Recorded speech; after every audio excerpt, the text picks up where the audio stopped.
Gura uba, ya gaga yaran nan da gulma. Ka ci uwas kai. Kowa ya gane wannan maganar karya ce.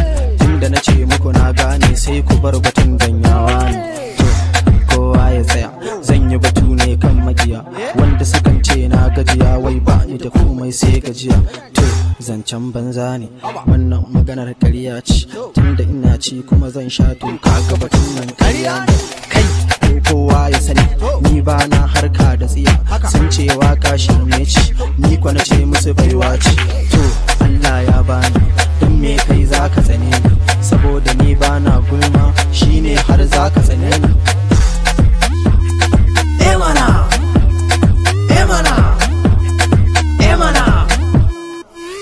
Ni ba na zagi, sannan ba ni munafurci. Ba na ɗaukar zancen ka ni in je in faɗa wa magaucinka. Wannan shirme ne, baba wannan yawa ne. Amma in har ka gane, saboda harkar shirme ne. Kai ni ba na sharri, sannan ban san me sharri. Domin ni na ɗau darasi tun akan abin da ido ya gani. Don haka ni dai na gane, wannan harkar shirme ce. Harkar gulma, wallahi harkar yawa ce. Ka bari aka gano ka, baba ka bata sunanka, don haka na ja kunnanka.